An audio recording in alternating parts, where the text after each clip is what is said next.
Hello. Welcome to the second episode of the podcast Baked in the Cake. My name is Derek Schaefer, and I'm here with my co-host, DJ Kasieha. Hello. And we are back better than ever after the holidays. It's been a while since our very first episode. We intended to be more on this. It just seemed difficult to get our schedules together. Yeah, I'm kind of debating. I'm thinking about doing a, do it online somehow. Since we don't have video right now, see if because I can always find an hour at home. But it's lots of emergency dentist appointments, and my daughter is constantly sick. It seems she's sick right now. I had to tell my wife that I'm not going to be here because she is sick. Is it same sickness or? I'm not sure. She woke up in the middle of the night with 102 fever, and she's screaming. Is that your wife or? Hazel woke up in the middle of the night with 102-degree fever, and it's really all. She's acting weird. She's lethargic and mad and fussy. But I think it's she. If you take him to the doctor, just say, "Oh, it's something viral." Did she go to the daycare? She did yesterday. She actually went to the doctor yesterday. It's like continual sickness with little kids when they go to the daycare or go to school. She had a break from daycare, and Wednesday was her first day at daycare. But Friday, we actually took her to the doctor because it was her 18-month checkup, which is technically at 19 months, but who's counting? And she was fine. She was great for it. And she got her, some vaccines and things. And so we thought maybe you can have a temperature reaction to, it can cause fever. But I called our good friend John, and he did not think that it was related to the vaccines. Okay. There's nothing to do. Yeah. So she got to let her be miserable. Or she's teething like crazy. That adds to it. I think it's a combination of her teeth. A couple molars just came through today, and fever, viral. So once we, I now have a newfound respect for the people who start a podcast with very few listeners, and they do it 3 times a week. Yeah. Yeah, I don't know if 3 times a week would be good for us. No, I couldn't do it. We can barely get in. It's been about a month. Yeah, it's been about a month. Yeah. So we're shooting for once every 2 weeks, so twice a month. Right. And we ended up doing once a month. But hopefully, we will start finding these to be easier to work into our schedules and do one once a week. And I think just getting comfortable with topics and comfortable with how we envision it to be communicated. I think for me that's how do you prepare for this? I don't want to be completely unintelligent of the topic or Yeah, we prepared for a good one for Christmas, but didn't get it. Didn't get there. We'll have to save that for next year. We'll tell you about what's baked in the cake about Christmas, because there is a lot. That would have been fun. But so how did you prepare for this one? Because I was preparing on the way, listening to Kanye West. Well, I have actually been preparing for this one for a while. Okay. I think I've had a lot to sort through. Which we'll get into, but we're going to talk about Kanye West and I guess his music and his newfound faith in Christ. And I have to confess that I'm not a big fan of Kanye, but before or after? Oh, definitely before. I'm still up in the air after his so-called conversion. Okay. And I think before, I was never a fan of his. And there were some things that he did, I guess publicly, to other people that really just turned me off to him. Like, this is not somebody I'm going to have an interest in following. After he converted? No, before he converted. Okay, yeah. Sorry. I think most notably in my mind was his treatment of Taylor Swift. Yeah. in one of the award ceremonies. Have you ever seen that? Oh yeah, that was huge. Yeah, going on stage during, basically saying that there was someone better that deserved the award than her, and the amount of ego that takes to do that. I don't know. I mean, award ceremonies never seem to go the way that I guess fans would like, but I mean, come on. And it is that is an interesting thing to do, because in the most egotistic culture you can live in, Hollywood, they spend most of the year handing out awards to each other. The awards are pretty much meaningless. They do it just to pat each other on the back. So to be the only person willing to do that is actually being the most egotistic one in the most egotistic culture that you know. Mm-hmm. Yeah. It's like, out of everyone here who thinks highly of themselves, you think the most. Yeah, I mean, what about just being like supportive of another artist? Now being Well, I guess you could say he was supporting the other artist who it's like, I don't think, I could be wrong, but I don't think musicians and famous musicians are out there trying to compete with one another. They're trying to produce good music. Well, they do have some beef with each other because of that. Okay, I hear from my wife and the street youths, because I don't listen to this music, that Nicki Minaj and Cardi B don't really like each other because Cardi B is more successful. And Nicki Minaj has been around for much longer, and she's not near as successful. Oh, well, I don't know anything about that. I don't stay into that kind of stuff, but I would say for the most part, they just try to produce music. So that's true. I guess my point is that I've just never been a fan of Kanye. Yeah. And so then hearing about his conversion to Christ, becoming a Christian, and then releasing a Christian album. Well, maybe let's take it back a second. Did you think anything differently about him whenever he's claiming Trump? Where he's claiming he's some Trump conservative. Well, yeah, a little bit. I mean, just the only reason why that came to my mind was because that move seemed really cultural to his crowd, or what we would say his crowd is. Yes. It's definitely countercultural to his crowd. And I think it kind of relates to my opinion of him now a little bit, and I think we'll maybe get into that. He's just putting on a show. I think that's his shtick. It's to try to make popular things that aren't popular, like Christianity. And so it's not fashionable to be a Christian right now. That's for sure. Well, I mean, I think Kanye is trying to change that. Well, in Hollywood, I heard an interview, it might have been on a Late Show or something, about Miley Cyrus. She was doing everything as crazy as she possibly could, and then one day she realized that now she got a lot of attention for that, and now everyone else is doing everything as crazy as they could, so she calmed down a little bit, because that was actually the crazy thing to do, because it's not normal anymore. The new normal is crazy. Justin Bieber's another one. Well, I don't see. I this is where we get into it. I think Kanye is different than other celebrities on the issue. Okay.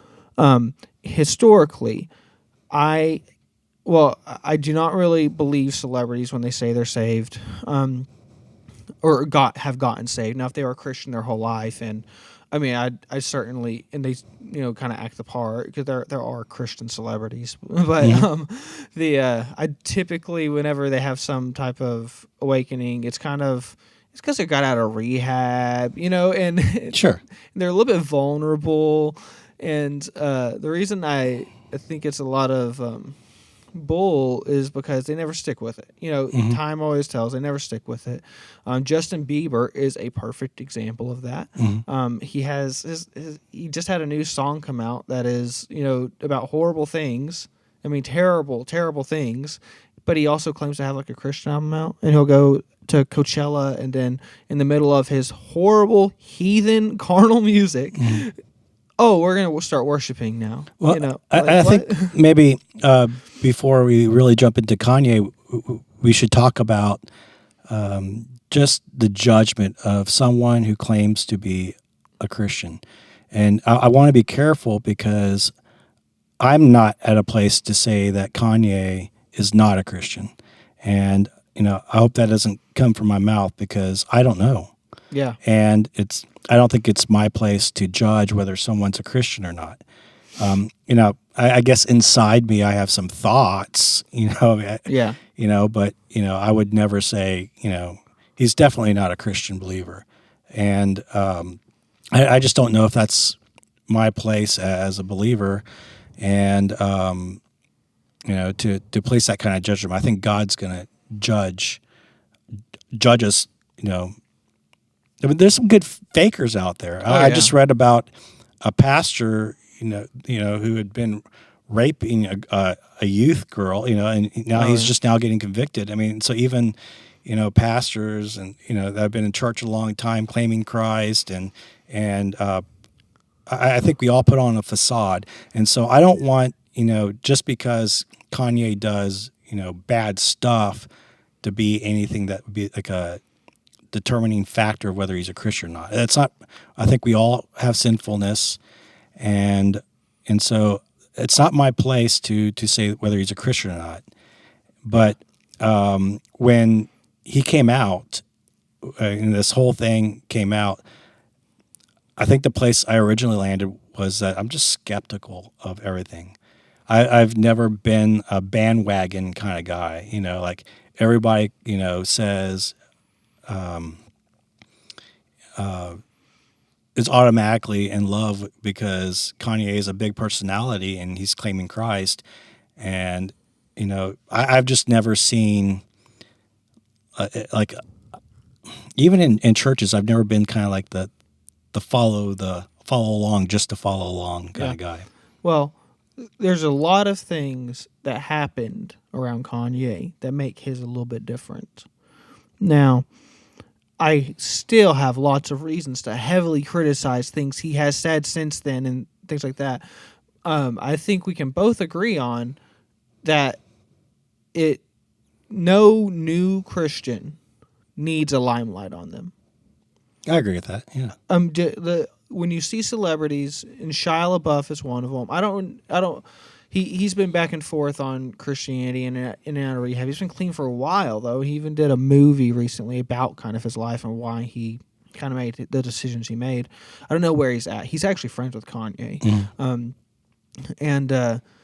But they go on these talk shows. They go on Ellen, and they ask them these questions like they've been a Christian their entire lives, and that they should be a pastor now. Like they should be in a place of teaching. Right. Which is not true. But most that's Christians kind of shouldn't be in a place of actual teaching. That's kind of what's going on with the people that are popular, like Kanye. Yeah. When he had his conversion, and I'm assuming it was probably early 2019, mid 2019 when this happened. I think it was like last May. Okay, I don't know the date, and that might be good to find out. But even the Apostle Paul took time off. At least that's what's alluded to when you read the book of Acts. After his conversion, it was some time before he met the other disciples, and I don't know who shared the gospel with Kanye or who was maybe mentoring him, but it would seem like sound advice would be just step back a little bit and focus on learning the foundations of Christianity. But it was like almost immediately, there's an album out. And like if in our church and in any church I've ever worked with, if there's a brand new Christian, they're not going to be on stage next weekend. Well, remember, his album is not representative of a church. It's just him. Any Christian that wants to go worship God and like one of his songs is just singing hallelujah a lot. I think that's biblical worship. I think that's great.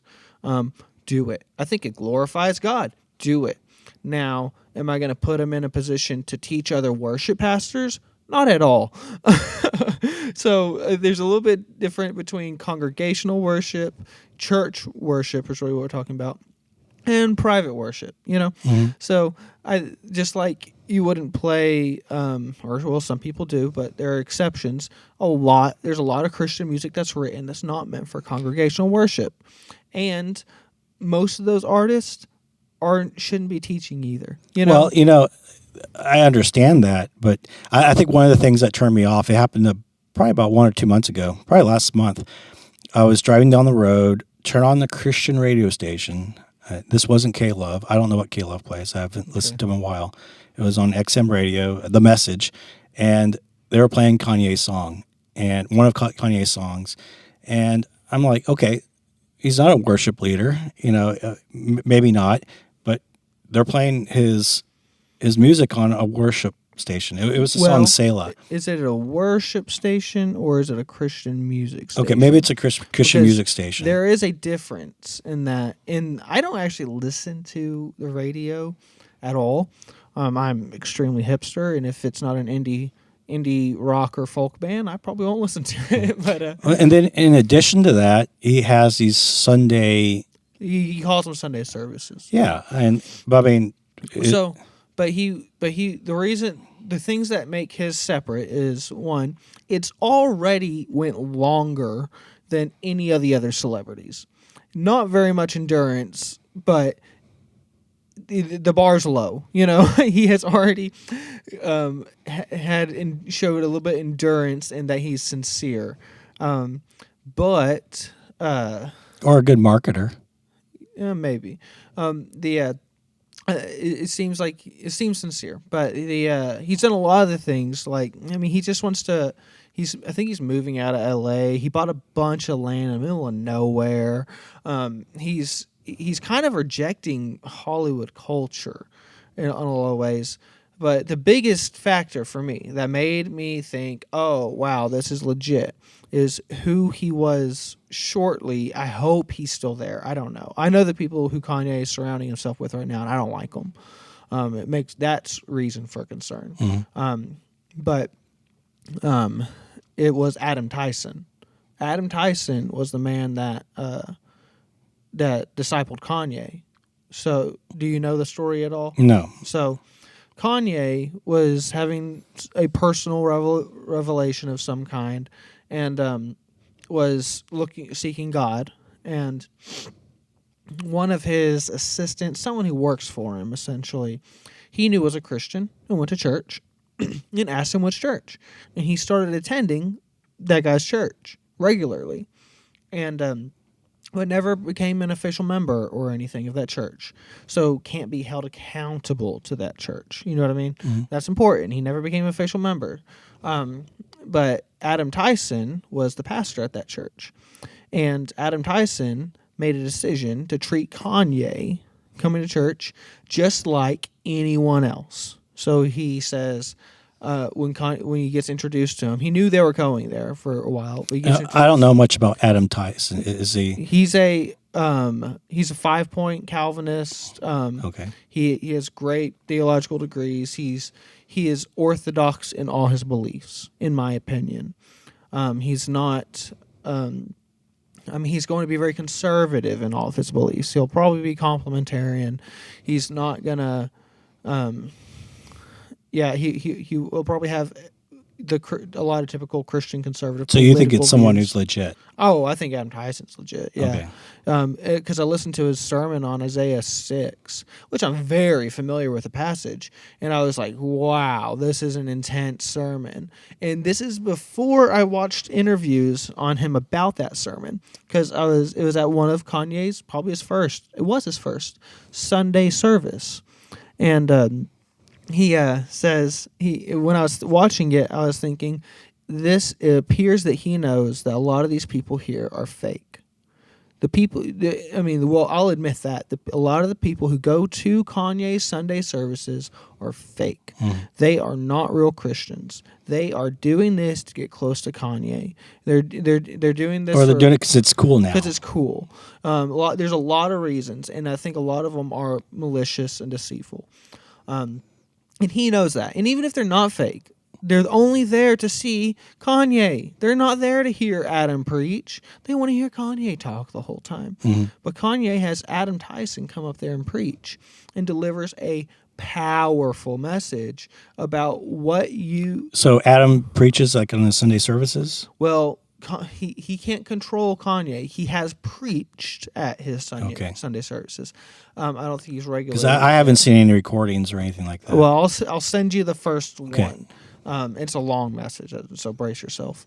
Because I know that he's been at a church where Joel Osteen's preached at. Yeah, so like Adam doesn't have control over Kanye at all. Well, then, but how can we call him a mentor to Kanye? Well, it's discipled. Well, he it's helped kind of write the album, his first album. Okay, well, I don't even think I have opinions about the album. We can maybe talk about that later. But discipleship is following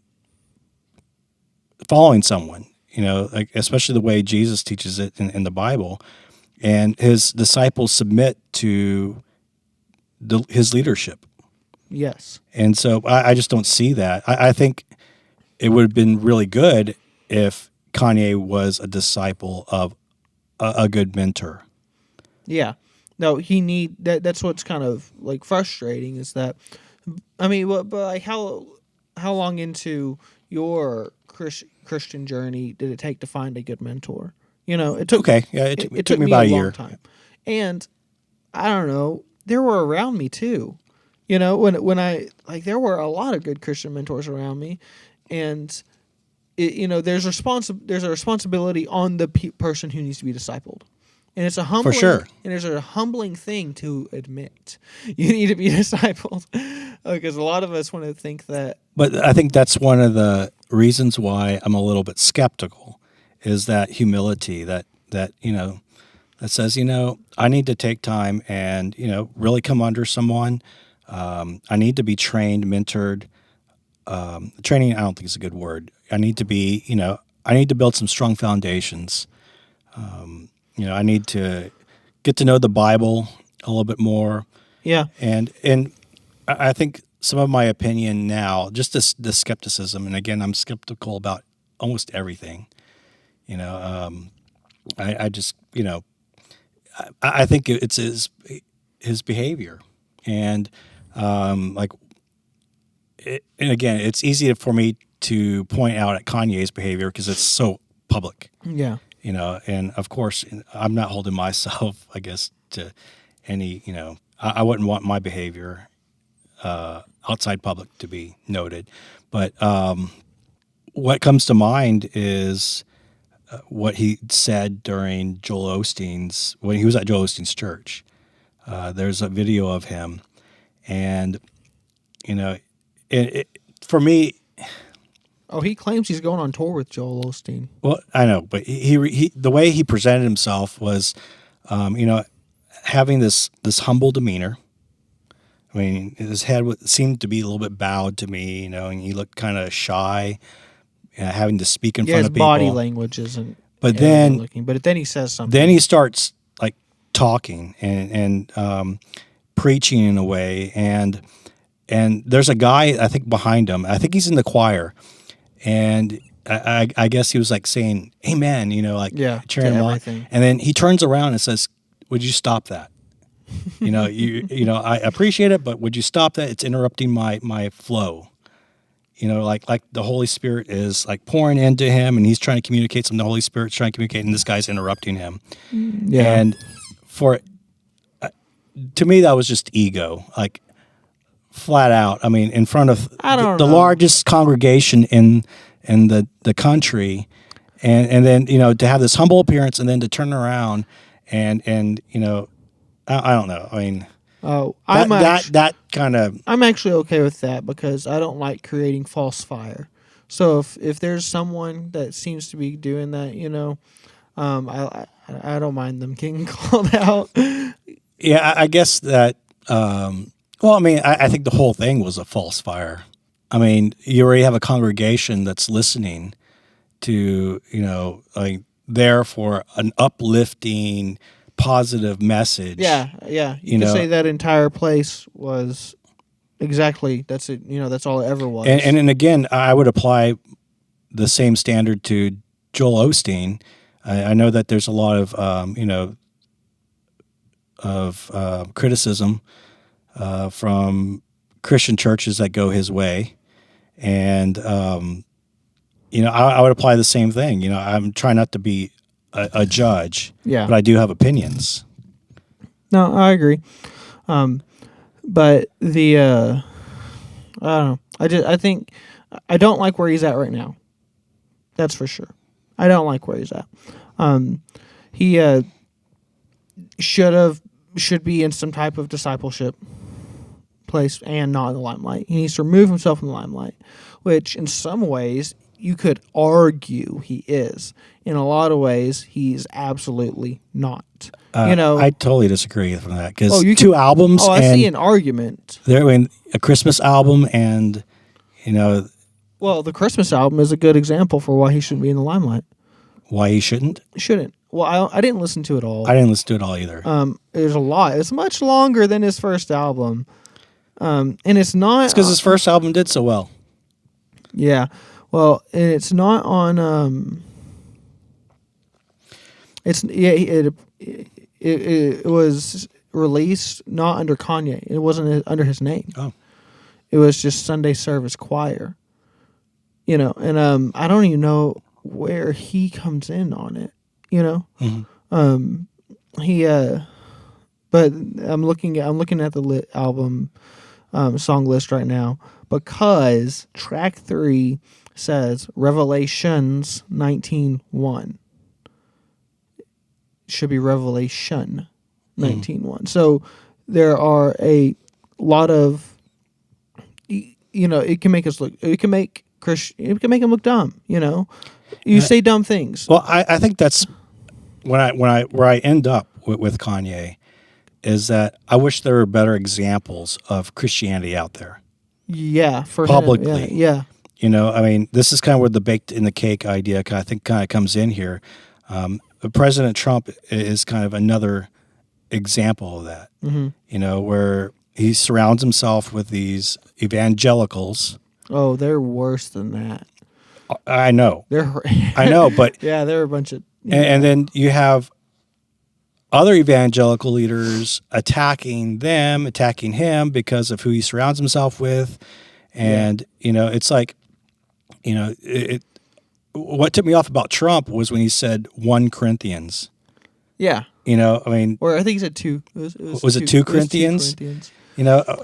Well, that shows how much. I thought it was funny, but I actually have heard pastors that pronounce it that way. Okay, maybe he's a pastor then.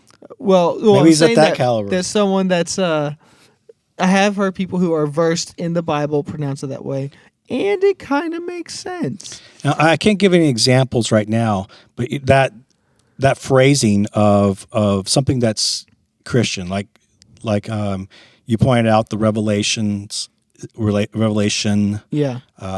example, and then 2 Corinthians. Yeah. I found that when listening to Kanye's first album, there were a lot of phrases that wouldn't necessarily be incorrect theologically, but aren't used really with Christianity, that at least as we know it.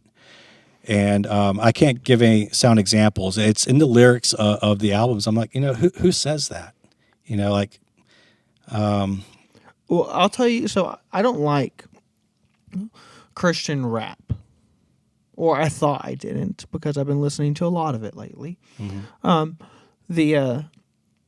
So I'm going. One of the things that turned me off from Christian rap was, to me, it appeared like they were. It appeared like they were just bragging about themselves still. Like they got rid of the drugs, got rid of the gangs, got rid of the violence, got rid of everything else, all the terrible things that they rap about and talk about. It's horrible. Mm-hmm. They got rid of all of that except themselves. They still rapped about how awesome they were. And that seems like a major the major one. Yeah, that's really what it's all surrounding around is themselves. Sin is whenever you don't fear God, you want to be God, and so I'm like, yeah, I don't like Christian rap because it's arrogant, and even a lot of other music in comparison, Christian rap music would sound more arrogant than a lot of other genres.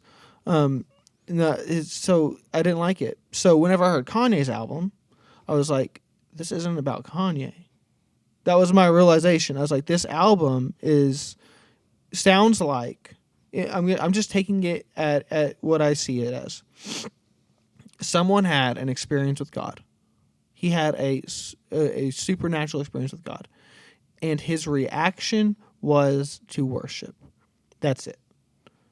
That's all I interpreted the album as, was his worship of God after his conversion. And I thought I'll like the album at that value. Now, do I think it's musical? Maybe. I don't like it. Well, musically, it's not my favorite.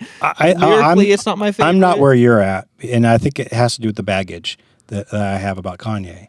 Well, I didn't ever. I just put it this way: I didn't ever like him before. Even when he said I'm not a staunch Trump supporter. I'm not a staunch political party supporter at all. And I try to not have a dog in the fight.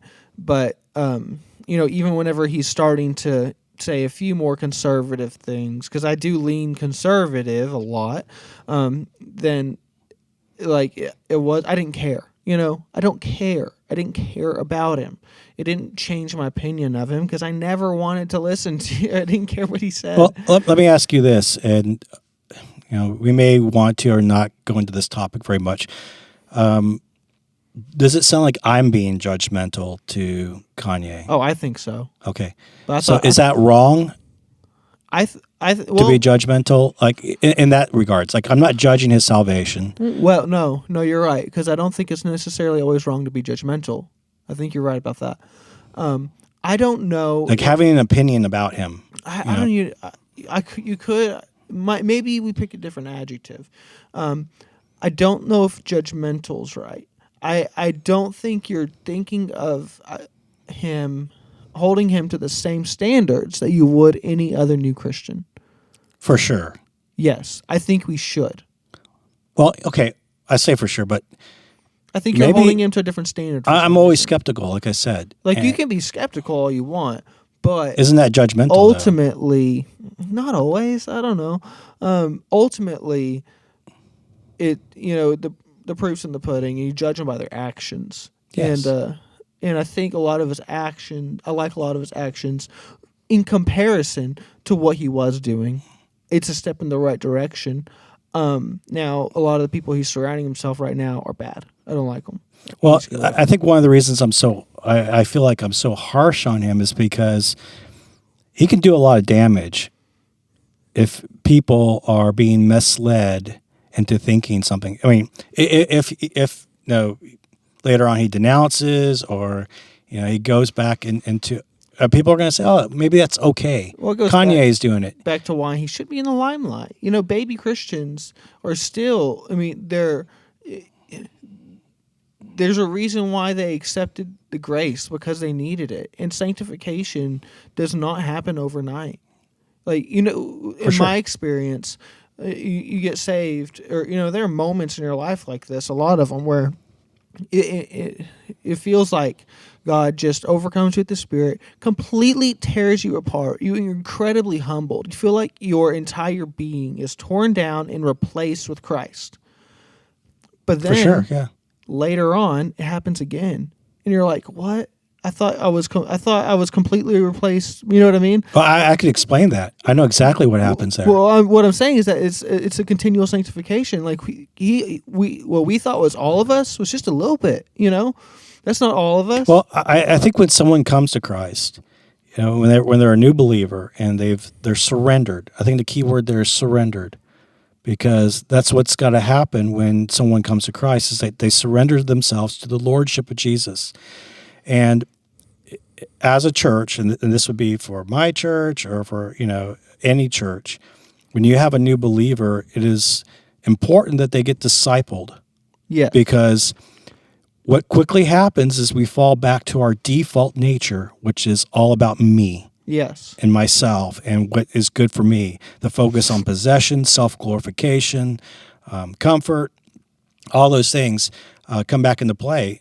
And then what we have to do is surrender ourselves again back under his, now for me and for probably for everybody, it's a continual battle to continuously surrender ourselves daily and renew our minds to Christ. Yeah, and daily is the key, because if you wake up one day thinking that it was good enough, then it wasn't.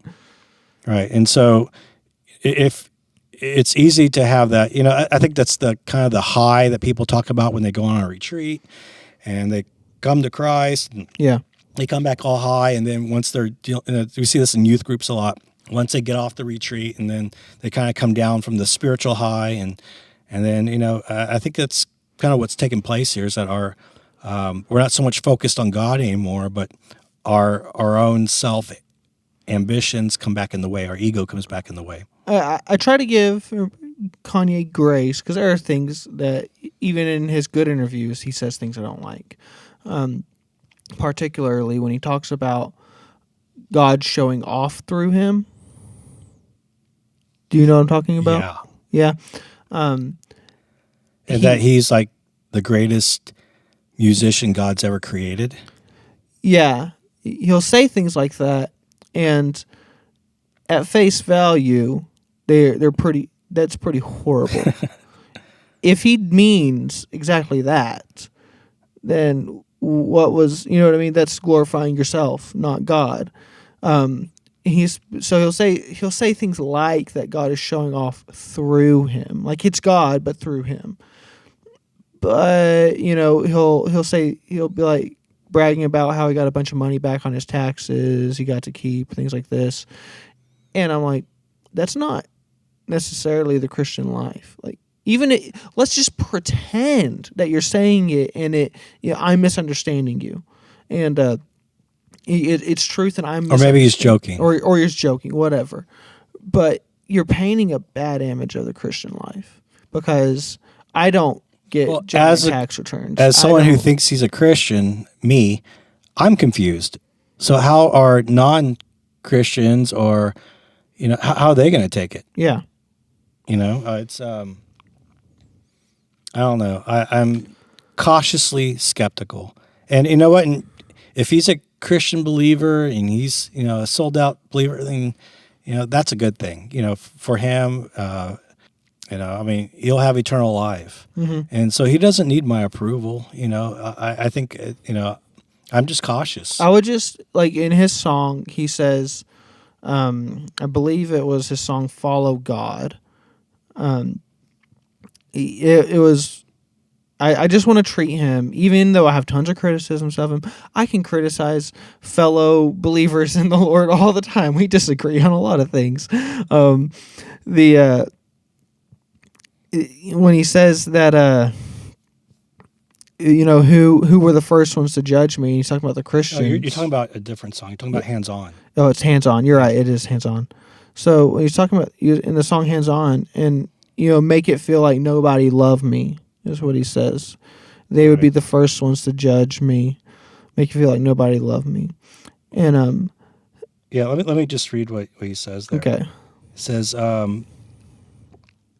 what have you been hearing from the Christians? They'll be the first one to judge me, make it feel like nobody loved me. They'll be the first one to judge me, feeling like nobody loved me.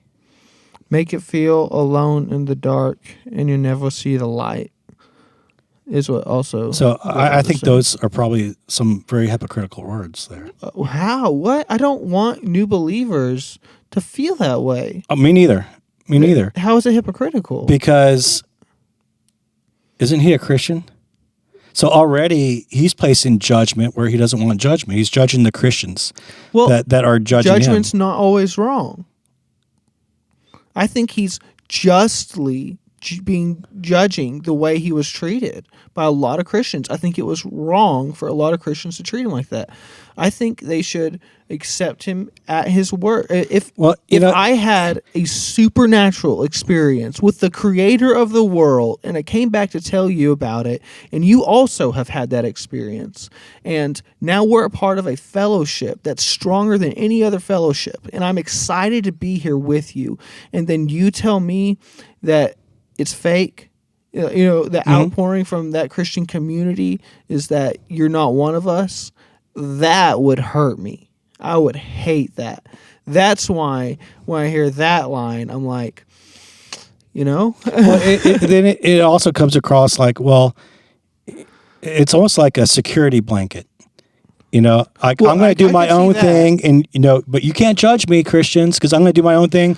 You may not like it; it may not be like the Christian thing to do, but so it's like I think you're trying to defend himself to an argument that may or may not have happened. Well, I think you're 100% right, because we see that all the time with people who claim to be Christians but don't love the church, and they say every time I walk into a church, I'm judged. I'm like, well, maybe you're being righteously rebuked in love, and you just, people don't like to hear things that they don't want to hear. Now, well, I think judgment within the church is completely different than judging someone who's not in the church. Well, so say they, a regular attender, people who avoid the church, and they say it's because they're judgmental, this and this and this and this, and I'm like, well, you're called to be holy.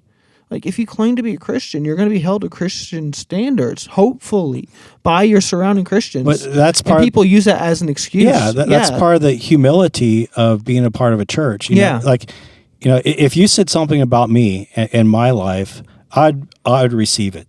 I may not agree with it, and we could talk about it, but I would receive it as someone that is a brother in Christ, talking into my life. If a pastor, same thing. Yeah. It's I would receive it.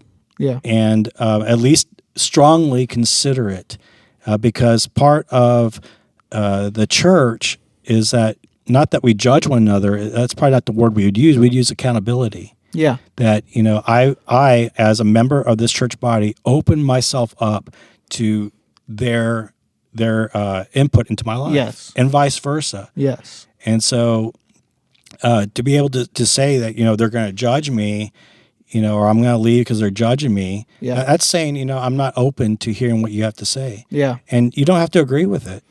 And you know what? Being a Christian, there's going to be a lot more than just judgment within the church. Oh yeah. Persecution for those that are going against the world that is anti-Christ, anti-against them. Mm-hmm. And many of them are going to face persecution, beatings, and maybe even martyrdom.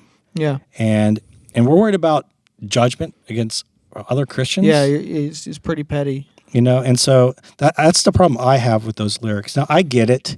Maybe he's just voicing what people feel. Yeah. Against the church, because see, as nothing makes me mad more than self-righteous Christians who are hard on sinners. Yeah. Well, yes. Yeah, you're right. Well, they don't know God. You have right. God will hold them up to His standards whenever, because they chose their own ways. You don't need to do it. God will judge righteously. I'm glad it's God that judges and not other people. But it's just, as long as he's being honest. I guess I'm trying to take it as he's not being deceitful. If you take that statement as he's being honest, I think it's a righteous judgment. Mm-hmm. against his fellow Christians. Yeah. It's always that, but that's involving a little bit of trust. Well, yeah, and the big difference there also between him and maybe a new believer that's in our church is that I can get to know the person coming into our church, and I don't know Kanye. I've never had a conversation with him. All I get to see is what's on TV, what's the media portrays. Yeah, and and that's the harsh reality of the world today. Yeah. Is that everything is broken down into sound bites, and even as we speak, on this date, or in this past week, there's been a lot of controversy about the attacking Iran and all that, and who knows the truth? Somebody does, but but what's communicated to us through the media and the opinions that everyone's giving, the podcasts that are out there that are giving their 2 cents. Yeah. I don't know Kanye personally, and the thing about Christianity is that it can get very personal, and so a new believer that comes into the church, we can get to know. We can take them out to lunch. We can get to know who they are, and you can develop. Even though you 100% won't know what's really going on in their heart, you'll get to know people. Yeah. Yeah, I agree. Yeah, you got to get to know Kanye. Well, I do appreciate this might be changing the subject a little bit. I do appreciate what this has done to me in my new revelation of Christian rap. Because like I was saying earlier, it's super conceited and terrible. I hated it. Well, you sent me one that was pretty good. Well, yeah, that's what we're getting into. Oh, okay. But I don't know if you thought it was pretty good. Which one was it? I don't remember. So I found a lot of artists. First, before we get into that, when I first mentioned to you about Kanye's album, you said you made a comment that you thought the music was good. The music. And so I went back and listened, and I was like, yeah, it does sound good musically. Well, some songs. I don't like a lot of them. Follow God and Selah, I like a lot. And I like that last song. The last song is pure scripture. You can't go wrong there. I can appreciate things, Mm-hmm. I used to be the type of person that if my favorite band came out with a new album that didn't sound exactly like the last album, I hated them, mm-hmm. and they betrayed me. I'm not like that anymore. I appreciate his creativity. It wasn't a Christian rap album. It wasn't a Christian, just secular album. It was a gospel album. Okay, I get you there so I appreciate the creativity, even if I didn't like it. When you mentioned about the music, and I went back and just listened to it purely for the music, I did have an appreciation for it. Yeah. He uses an organ. I imagine it's like a Hammond organ or something. Yeah, like a B3. Yeah, and it adds a really neat effect. I love organs. The choral sound that sounds like a black gospel church. Yeah, that feel that he's putting into it. I do like that. The lyrics, I don't even, some of it's like a logic problem. It's like maybe that's part of the appeal, that you have to try to figure out what they mean. It's not always easily understood. Yeah, I mean, it's like jumping from one topic to the next, to the next, to the next. Yeah. Without one clear stream of, this is, what I'm trying to get across. Even that song, Hands On, it's like he's talking about the plight that African Americans face, I'm assuming, because it's, hands up, right? I mean, I don't know. I didn't hear it that way. Okay, so it says hands up high, hands on, hands on. Does that mean hands on the hood of the police car? So then 13th Amendment, 3 strikes. This is like the 5th line down. Yeah, got pulled over. See the brights. He's talking about being pulled over by police, I think. Yeah. As I try to figure out what he's trying to say here, and then. But it's like it turns into a metaphor, of kind of where it's going in life. Okay, yeah. So you could see like the 13th Amendment, part. You might think he's talking about something about race, but what he starts talking about later kind of, I think, helps us interpret the beginning of the song. I will say there are a lot of places in there that. Yeah, I think it's just because of the genre in general of rap music that it's coming from, it being bad, that it's just that line was only there to rime. The only reason that line was there was to rhyme. Right. Did not need to make sense with anything else. Yeah. That's a criticism of the album. I think you should be better than that.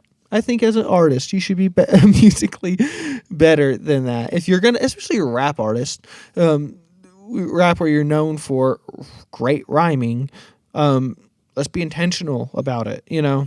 Okay, so I just want to mention the musicality part. The musicality. So back to... Well, it does help me segue to a little bit to these other Christian artists that I found.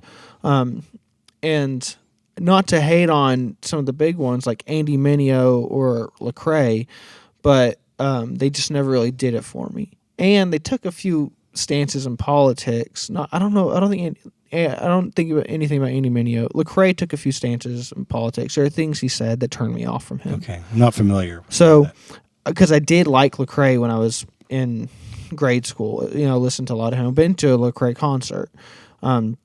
But even after going to the Lecrae concert, I think there's a lot of arrogance, just in his demeanor. But the other artist, it started with, I think it's Shai Linne, ShailInne. Do you remember what song it was that I sent you?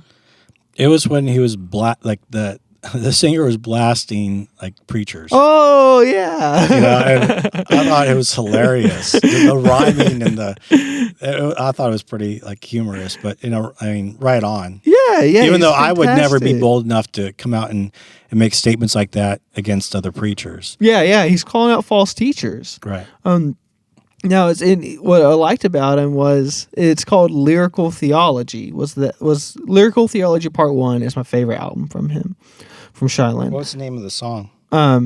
False Teachers, but the S's are money signs. So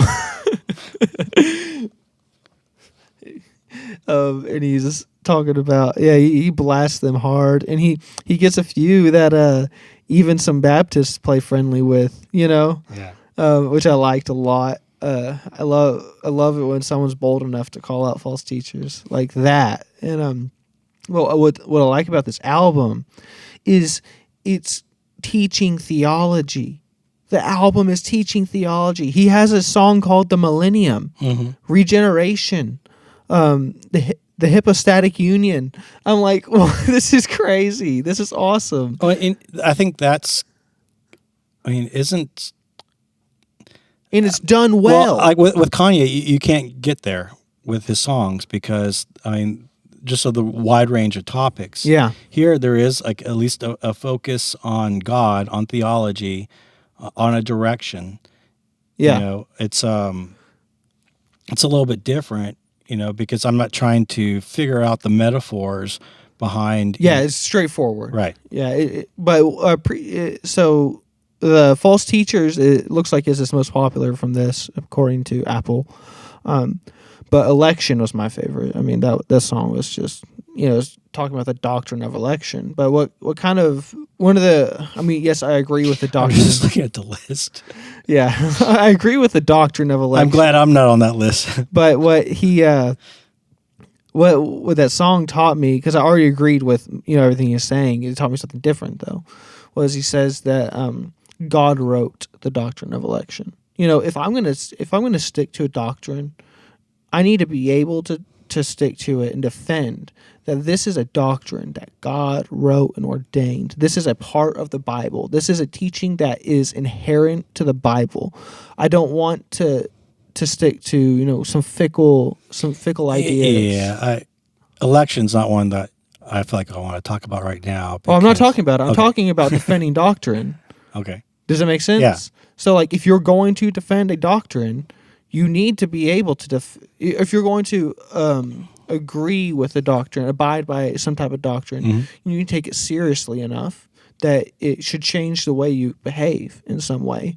And you should be able to defend it with the Bible. If you don't know that doctrine well enough to say that God wrote it, then you probably don't know that doctrine, and you probably don't really believe it. Yeah. Yeah. We need to be much more versed in our arguments for that. For sure. And even just reading the Bible,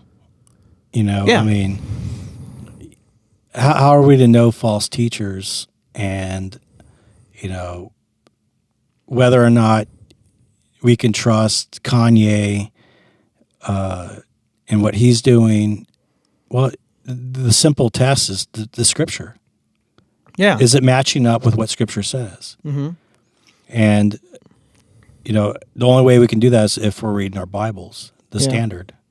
Well, with you're completely right, and for a lot of people, I have a couple friends who are, they don't know if they're Christians. Sometimes they think they are. Sometimes they think they're not. And one of them particularly, I kind of helped talk him out of Mormonism, but I don't know where he's at, because he's in and out of jail. So sometimes he'll be like, I guess I'm a Mormon now because I got to go back to what I know. And he loves rap music, just loves it. Thinks it's the best hip hop rap. It's the best thing in the world. And I have more than one album to help teach him, theology. And a lot of times what they don't know to trust me, because I'll tell them these things, and a lot of the things are so contrary, especially if we're walking out of another religion like Mormonism, so contrary to their belief. They're like, they don't believe the last person, and they really don't know to believe you now either. Right. Because they don't know what's true anymore, because you're kind of showing how wrong. They at least know what they believe is wrong. Now they don't know it's true. And well, that's why the personal connection is so important. So I can't seek Scripture and you build trust. Right. So, I think this is my opinion, and I think it's something that the church in general can grow on is their method of evangelism. Like when I was in seminary, as part of my evangelism class, I was to go door to door, knocking on people's houses, and then asking them to trust me with what I'm saying about heaven and hell. Yeah. That's what it comes down to. Like I would say, do you know how to get to heaven? And then all of a sudden, with meeting this person, and within 1 minute, I'm expected that they'll trust me. And this is a lot different than going to a neighbor you lived next door with for years, and getting to know someone, getting to know their family, getting to know their hardships, praying for them, being there for them, supporting them where they know you. You let them know you, and then you get to know them. And then, once trust is developed, they'll trust the words that you have to say. Yeah. And some people say that's a little bit too social, that all we need to do is proclaim the gospel. But, why would I trust you? What there's got to be a little, in some instances, I think we have the opportunity to get to know people a little bit deeper, and so that trust is developed. I think the way that God chooses to reveal himself to people is different for every person. How so? I'm writing about this right now. Well, so okay. I'm curious. So you're curious. Well, we all have different journeys. Well, our testimonies aren't all the same. If it was all the same, why is it not that everyone says, well, I was saved the Sunday that I walked down and talked to the pastor and asked to be baptized? That's not what anyone says. And even when someone did do that, that's not the moment. It's you. A lot of the times, it's not that sermon that day. That what I mean. For sure. It's been something that's been happening for weeks. It's not justification in an instant. It's justification over time, and through someone continually showing God's love to them. And that looks different for and I don't think many of us want to dedicate that amount of time. Yeah. Well, because you get burned too, We want to... we want it to be easy. We want to break it down to a formula that we can memorize. If we can just tithe, and if we just do something different on Sundays, if we change the music, people will start coming back, and we're measuring success by how many people we have. And it's all false. Everyone's under the illusion of success. And then one day, God, pulls the pews, and everyone's gone, and we're down to few. And but they're earnest, but it's real. And you're like, wow, this fellowship's better. The real fellowship, that realness, I think, is what you're talking about. Yeah, authenticity. Yeah, the people being authentic with each other, and sharing the gospel, and taking responsibility. That's a lot of I'm convicted of is taking responsibility. Like, what are the responsibilities of the church? Who have we given them to, and which ones are we not doing at all? Where are we failing? And I think for my history of being with churches, it's authenticity. Yeah, I think it is. Just being real instead of fulfilling some attendance requirement. I think we're really going. I think the church is in a culture change, and I think the institutionalized church is going to start looking a lot different, than even what it already does look like.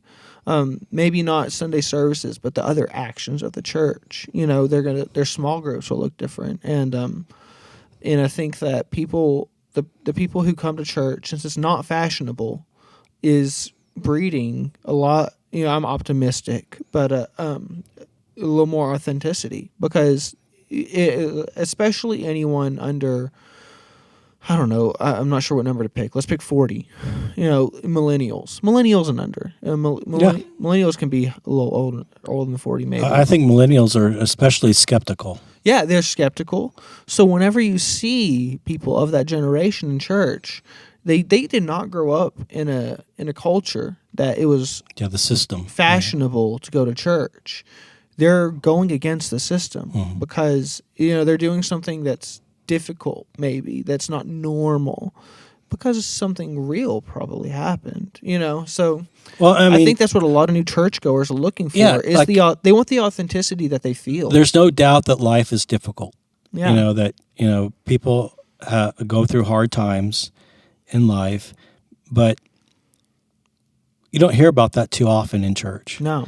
And this is like one of my big complaints against Sunday schools in general, is that the topics just seem to stay very curriculum. Shallow. Yeah, curriculum. Yeah. And my shtick, what I tend to do with my rebellious kind of is to ask the question to make it real. That it actually applies to us. Yeah. So it's not just something we stick in our heads, but that really means something that's relevant to the life that we're living. Yeah, because a lot of the curriculum's just trying to play it safe. Because they are writing to different, Lifeway, which was the Baptist Sunday School board. Right. It's Baptist theology, but it's the biggest producer of curriculum for churches and Sunday schools. Multiple denominations are buying Lifeway things, and they're trying to make it accessible. I think it's like, so they don't get into things. Just to the Sunday school that I'm a part of. That's one of the things I appreciate, is the freedom to not just go by the curriculum, but to talk about the Sunday school leader allows us to really ask questions and talk about them. Well, and this is rare. Everywhere else I've been in life, it seems like we have some people who don't mind disagreeing. In a lot of places, once people start disagreeing with each other at all, they can't get along anymore. Right. But people disagree all the time, and we get along great. It helps. It grows. We get along better because of our disagreements. For sure. So I agree. I like that. So, well, we talked about a lot of things today. Yeah, I think to bring it full circle back to Kanye is I don't know his journey. Yeah. And so I do want to be careful of that. I don't know like what his life was like. I don't know what his experiences were like, and so again, I really don't like talking about other people like I know them. I don't know him, and I hope that it's sincere. I hope that his sanctification journey continues, and and we see a progression. But character's only seen over time. Yeah. Right. It's history, having a history of building, and so I think it's still too soon for for my judgment. I'm still skeptical. I'm cautious. I'm cautious of anyone that's out in the public eye, and but for me, it's like I better be doing what I need to be doing. Yeah. My sanctification journey is nowhere near the end. Yeah, complete. Yeah. Hopefully, unless I get hit by a car on the way home. Yeah. It's we're all growing, and I think where I kind of end up on this is self-reflection. I think as we were, I know we were saving the topic to talk on the podcast, but the month that it took us to come out and actually do this, it made me think and reflect about, am I judging Christians? Yeah. Is that right? Is it right to judge him? Is it? And so it did cause reflection, and above all that, I need to focus on myself. I need to make sure I'm doing things that are building my character, and that I'm being a good example for the people that I'm around. Yeah. Yeah. Well, I completely agree. We definitely went. I think we went longer this time than the first one. That's unbelievable. It only feels like it's been like 10 minutes. This one felt like a quick one. That is for sure. I'm not sure what time we officially started, but it's been over an hour. I know that much, and that's about my attention span when it comes to a lot of podcasts. Unless it's a conspiracy theory podcast, that'll be it. Oh, I'm going to go deep into that. There's some really popular ones out there that go 3 to 4 hours. Yeah, well, I'm guilty of listening to some 4-hour podcasts. But if anyone wants us to go 4 hours, if we get 3 people to say we'll go 4 hours, then we're gonna do it. All 3 listeners better reply with something. Yes, out of the maybe dozens of us. But we'll pull a long haul, and that's a great conversation. So thank you for listening today, on whatever device you're listening on. Yeah, and I'd say feel free to comment. Keep it nice. Be nice. And in the show notes, there will be a phone number that you can leave a message or just leave a comment on whatever platform you're listening to this on. Yes, and you enjoy your... I pray that you would have a fantastic 2020 coming for this new year. All right. Thank you. See you later.